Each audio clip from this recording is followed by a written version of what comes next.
In my last video that is linked in the description below, I showed how we could use monad classes to achieve limited I/O effects within one of our Haskell functions.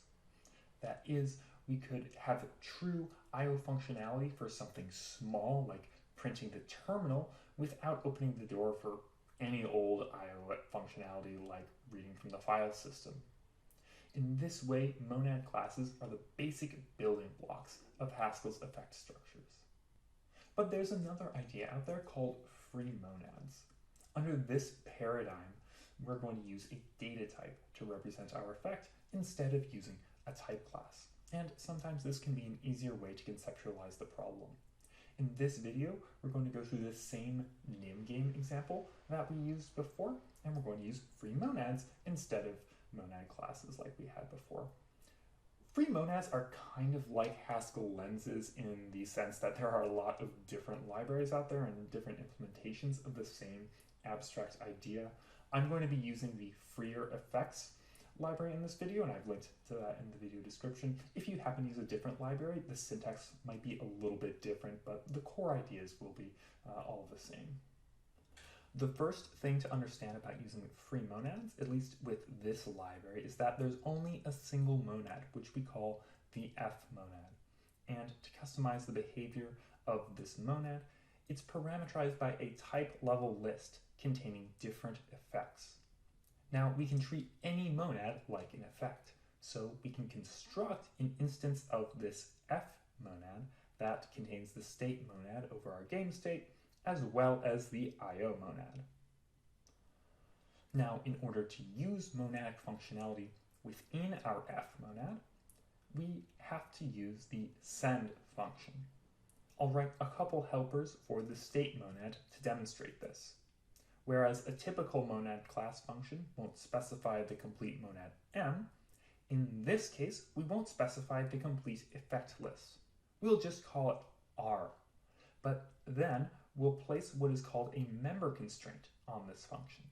We'll say that state, game state, must be a member of the effect list R. Then we can just use send in conjunction with the normal monadic functions. But I'll add in some type specifiers to make things a little more clear for the compiler. Our put state function will look very similar to the get state function. Again, we're just going to have a member constraint on the state monad, and we will also use send, this time obviously in conjunction with the put function. But now let's think about our monad terminal class. This doesn't correspond to a concrete monad, so how would we use this? The answer is that instead of using a type class, we're going to make a data type representing this effect. This will be a generalized algebraic data type, or GADT. So its definition actually kind of does look like a type class. Notice that we have this seemingly extra a parameter as part of the definition. Now, we capitalized our function names to make these data constructors. So let's write functions now under the original lowercase names that will allow us to call these constructors.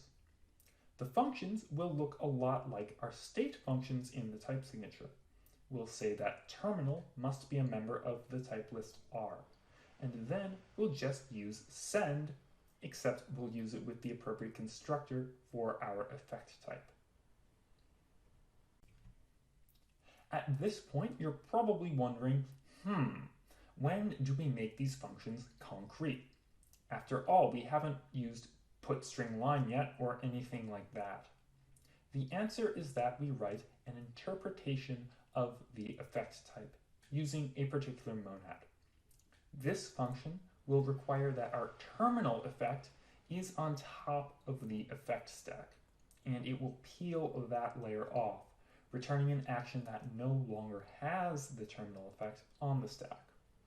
We called this function runTerminalIO because, for this interpretation, we'll assume we are using the IO monad, and hence we will add a constraint that the IO monad is on the remaining stack R.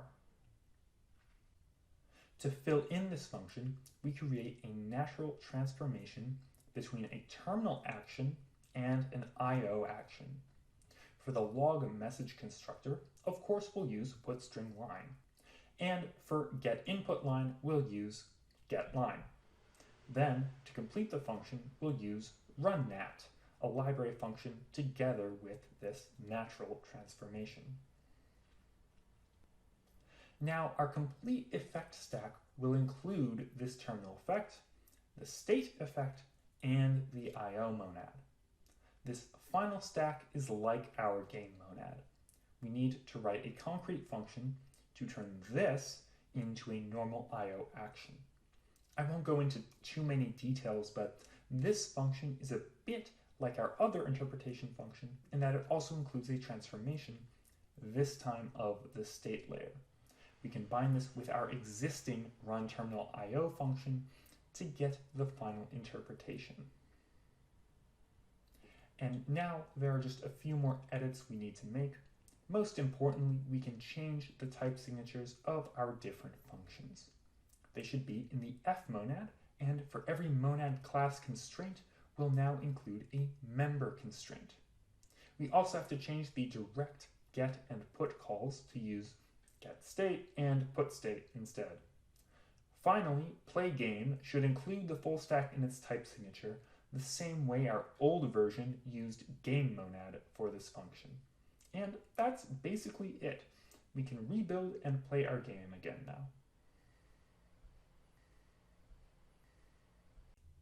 Now, I know this overview was super quick and we were barely able to scratch the surface of how free monads work and what their benefits are, but if you thought this was really cool and you want to get a more in-depth look at free monads and some hands-on experience, then I highly recommend you take our Effectful Haskell course. That is going to be the first link you see in the video description below.